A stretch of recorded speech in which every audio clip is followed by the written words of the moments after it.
Good morning students, एक बार फिर से स्वागत है आपका कक्षा 9 में। तो आज आप कक्षा 9 में जो पढ़ेंगे वो दो चरों वाले रैखिक समीकरण पढ़ेंगे, जो आपका अध्याय 4 है। एक चर वाले रैखिक समीकरण आप कक्षा 7 और 8 में पढ़ चुके हैं, तो आज हम उसको डिटेल में बताएंगे। दो चर वाले रैखिक समीकरण किस तरह के होते हैं। तो स्टूडेंट्स, आज हमारे चैनल को कम से कम एक महीने से ऊपर का समय हो गया, जिसमें कि लगभग हम 43 वीडियो आपके लिए बना चुके हैं, जो कक्षा 9 और 10 से संबंधित हैं।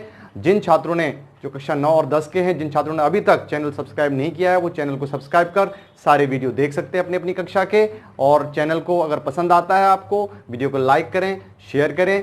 और आज हम जो नया टॉपिक स्टार्ट करें, तो देखिए स्टूडेंट्स, आज जो हमारा नया टॉपिक है वो है दो चर वाले रैखिक समीकरण, लीनियर इक्वेशंस इन टू वेरिएबल। ये कक्षा 9 के लिए है और ये उनका चौथा चैप्टर है कक्षा 9 वालों का।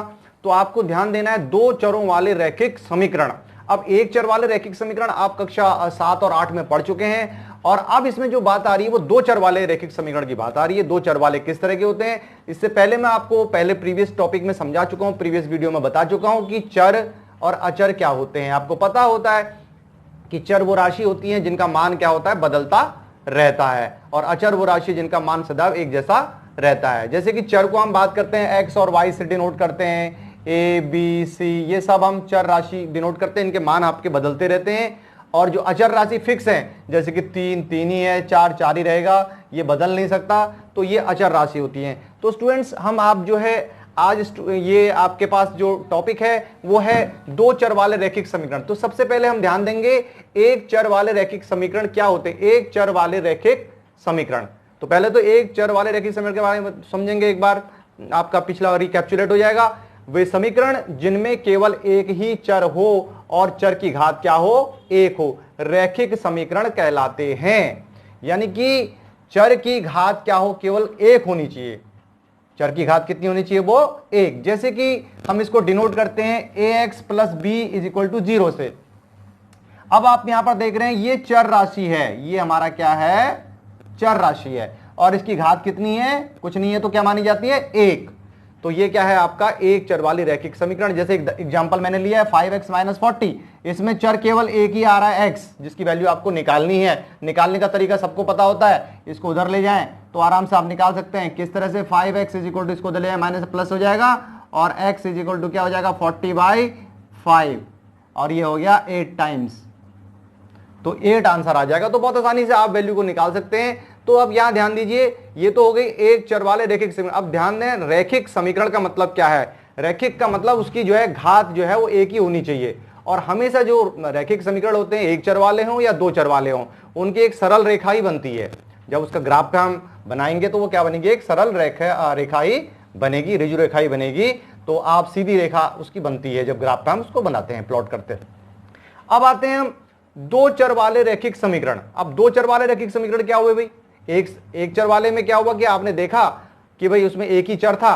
अब दो चर वालों में क्या होगा, दो चर होंगे, यानी कि दो आपके पास चर राशि क्या होंगी, दो होंगी। इसको उदाहरण से समझ सकते हैं। माना मैंने दो संख्याओं का योग लिया 5।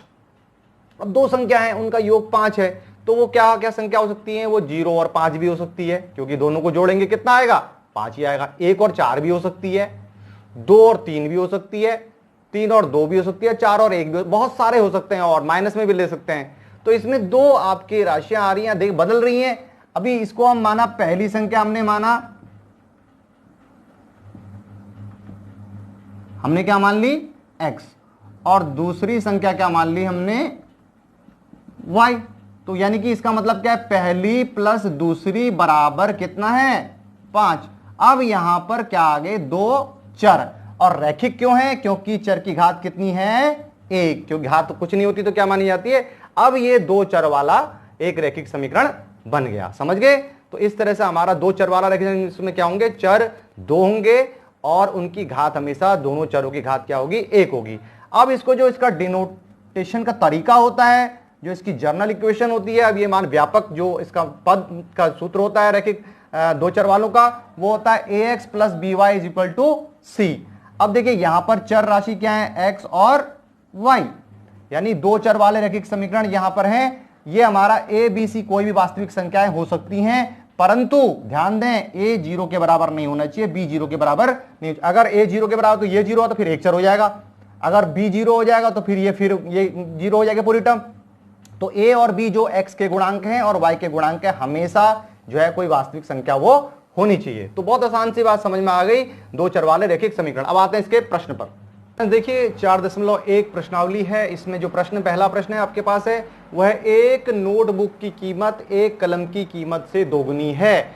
इस कथन को निरूपित करने के लिए दो चरों वाले रैखिक समीकरण लिखिए। अब तक आप एक चर वाले रैखिक समीकरण की बात करते थे, अब दो चर वाली बात आ रही है। तो देखिए एक नोटबुक की जो कीमत है वो कलम की कीमत से कितनी है, दोगुनी। अब हम इसमें नोटबुक की कीमत को अलग मानेंगे और कलम की कीमत को अलग मानेंगे। तो माना नोटबुक की कीमत क्या मान लिया हमने, x रुपए मान लिए, और कलम की कीमत क्या मान ली हमने, y रुपए। अब क्योंकि इसमें दिया है नोटबुक की कीमत, यानी कि नोटबुक की कीमत वो दोगुनी है किससे, कलम की कीमत से, कलम की कीमत से। अब नोटबुक की कीमत क्या मानी हमने, x मानी थी, और कलम की कीमत मानी थी हमने y रुपए। तो x बराबर क्या आ गया, 2y। अब इसको इधर ले आए, x minus 2y is equal to 0। ये एक दो चरों वाली रैखिक समीकरण आपकी बन गई। दो चर इसमें नजर आ गए और इस तरह से इन प्रश्नों को आप कर सकते हैं। अब प्रश्न संख्या 2 पर आते हैं हम। निम्न रैखिक समीकरण को ax plus by plus c बराबर 0 के रूप में व्यक्त कीजिए। प्रत्येक स्थिति में a और b c का मान भी निकालें। अब ये जो प्रश्न दिए हैं इसमें कुछ प्रश्न मैंने लिए हैं जो आपको देखने हैं किस तरह से इनको करना है। तो पहला प्रश्न, इसका फर्स्ट पार्ट का आंसर देखेंगे आप। क्या दे रखा है, ये 2x plus 3y is equal to 9.35। इसको किस रूप में व्यक्त करना है, ax plus by plus c is equal to 0 के रूप में व्यक्त करना है। तो आप देखिए स्टूडेंट्स, ये क्या करते हैं, आपको बाकी सब कुछ ठीक हो रहा है, केवल c इधर है, बराबर से इधर ले आए इसको। तो 2x plus 3y minus 9.3 is equal to 0। तो अगर इससे तुलना करते हैं, यानी a की जगह क्या दे रखा है आपको यहाँ पर 2, और b की जगह क्या दे रखा है यहाँ पर 3, और c की जगह दे रखा है माइनस 9.35।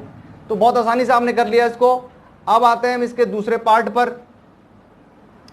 दूसरा पार्ट है इसका x minus Y by 5 minus 10 is equal to 0।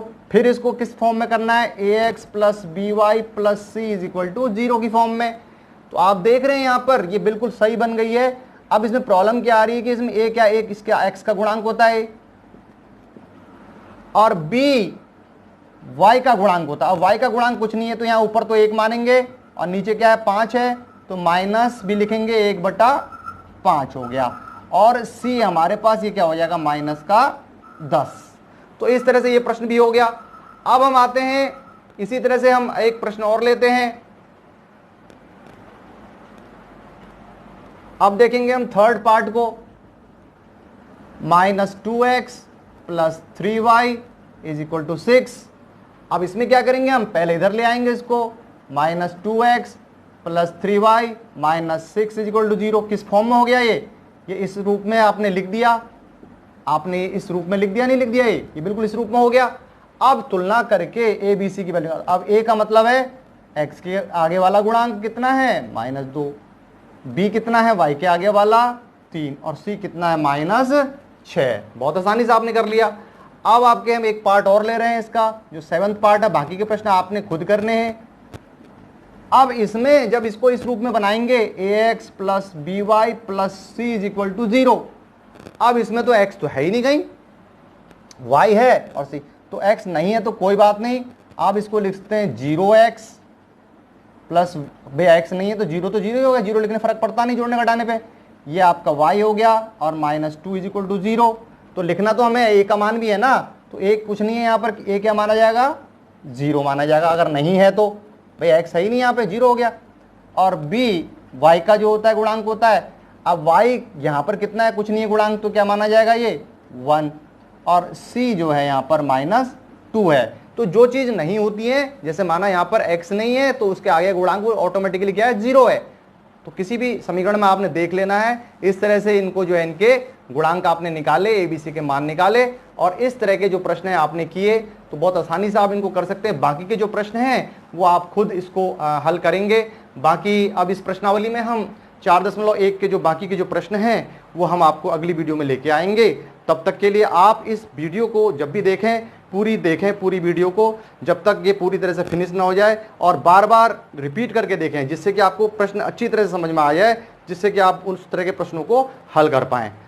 ठीक है, और इसके बाद हम आज की वीडियो यहीं पर समाप्त करते हैं। धन्यवाद।